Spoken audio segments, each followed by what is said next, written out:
If you have like a GoPro Hero 4 or a 5 or a 6, definitely upgrade. But if you have a 7, what is the point of upgrading? Because often like 1 year, 1 generation, you can kind of question it, like, is there any point? So in today's video, I'm gonna give you 3 major reasons, like 3 big pro reasons and 3 minor reasons, which are like, they're reasons because the camera is better, but they're not enough to upgrade. So hopefully with those 6 reasons, you'll be like, yeah, okay, I want to get the Hero 8. And if not, you stick around with the Hero 7 and you can check out the video up here that I made on the GoPro Max, because maybe that's your jam. Maybe you want to get into 360 content. Anyway, let's get stuck into it.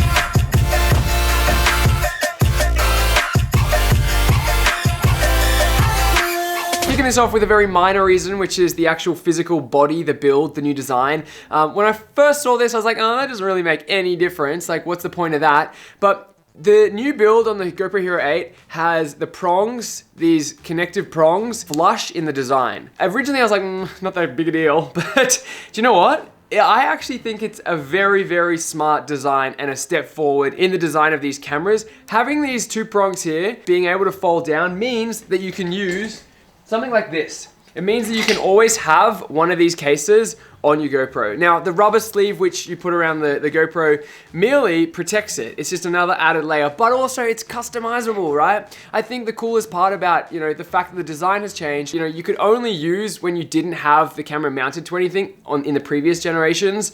Now you can literally always keep these rubber sleeves on, and I think that's super cool, that's super handy. If I want to change my mount, I can literally just keep the sleeve on, take this bottom bite mount off, and away we go. I can just chuck that in my pocket, Minor reason from a build, but I think it's a big step forward in, the design of this camera. Major reason now, Time Warp 2.0. I never really learned my colors. I never really see you blush. So Time Warp 2.0 simply allows you to tap to real time. I've got the camera here, I'm time warping it 15 times, walking along the beach. As soon as I get to Lincoln Lewis there, I've just tapped on my GoPro, it started recording in real time, and then I tap it again and it goes straight back into Time Warp. This creative feature alone is super awesome for anyone that wants to create some really interesting video cuts. For me, I think along with the other creative features that this camera has is one of those major reasons as to why I wanted to upgrade. Moving on to the next minor reason, which is the UX design. Now, when the GoPro Hero 7 was launched, coming from someone that used to shoot a bunch of GoPro Hero 6 content, I found the step from the GoPro Hero 6 user experience, the way that you touch the screen and you choose different options, this is the way that you navigate the controls. It's like when Apple takes away plugs and you've got all these other plugs, you've already been used to using your software setup in one particular order, and then you move up to the next technology and it's all changed. Now, more often than not, they make those changes to improve the technology rather than, up your workflow. But in this instance, this move forward to this user experience design has actually been kind of neat. Basically what this is the video screen has been updated, so when you go to change the settings, you can have up to 10 custom presets dialed in. They give you, I think, 3 or 4 to begin with, and then you've got the other 6 to play with. I find this really cool because when I'm using the camera, all I have to do is just tap on the screen, I tap down at the bottom, and I can choose between the presets that I've already uploaded. So if I want to shoot something which is more high frame rate, I've got my 240, 1080 sort of sequence set up, or if I want to shoot something which is just my normal vlogging setup, which is 4K 60 wide, literally all of those lenses, all of those frame rates, and all of those frame sizes are all just set there in presets. It's such a simple thing, but it does make the user experience a lot more enjoyable. All right, I've just turned Hyper Smooth on the GoPro Hero 8. Stability, auto stability is set to on the GoPro Hero 7. So let's pump. Let's see what this is like. This is wide, so it's probably gonna be pretty tight. Okay, let's get this shot. The above.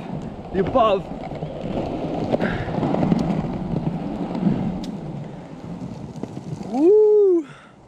I'm gonna do the pumpsy again.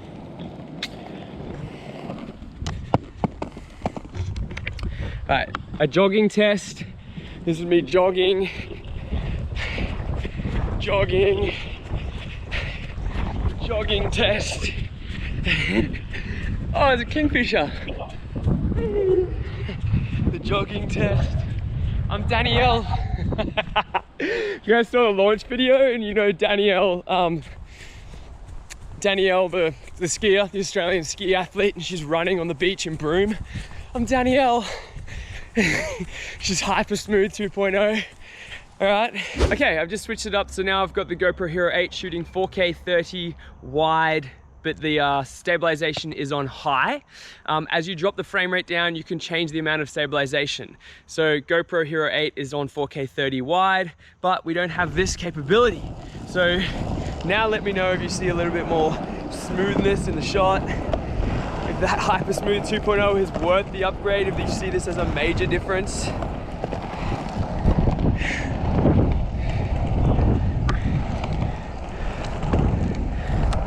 And then the crazy thing is, there is more. Okay, so the shot might be a little bit tighter, but this is the major selling point, I think, of this new Hero 8, which is a major upgrade. The fact that you now have 4K 30 boost, which is crazy stability. What do you think? Is that worth it? Do you reckon that is worth the upgrade? Should I do another Danielle Skotsky running shot?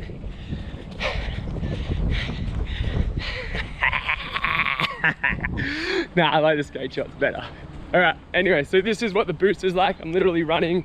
Yeah, you know, initially you were like, oh, it's not that big a difference. In that first shot that I played you just before this, whoa, we're like, whoa, we're getting low, we're getting low.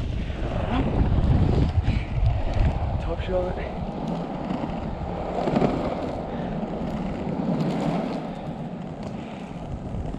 Moving on to the next major update, and that is the ability to shoot in any interval on burst in RAW. The editors out there, you'll think this is amazing. I think this is freaking awesome.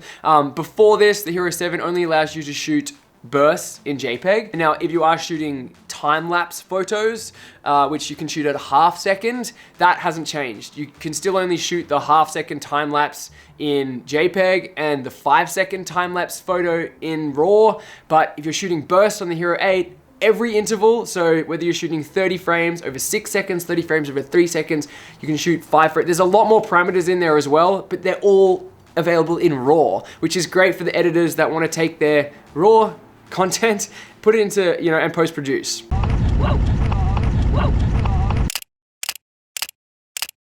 The next minor reason to upgrade is this ability to shoot live photo. Now, this is something which has kind of been taken from Apple's live photo. You know, when you take a live photo on your iPhone and it can be a video or a still, same concept applies with the new GoPro Hero 8. You can, basically what happens is it starts shooting a half second before you push the shutter, and then for 1.5 seconds after. So you have this 3-second video and you have all the frames within that capability of those 3 seconds. So you can create these cool boomerangs, or you can create, you know, individual frames. You can take the individual frame. Now, this is available in 8 megapixels or 12 megapixels, but they recommend it's preset to 8 megapixels so that it's more readily, easily digested by more mobile phones. I think that's what it says. Very cool. I like that ability to, you know, shoot video and photo in one click of a button.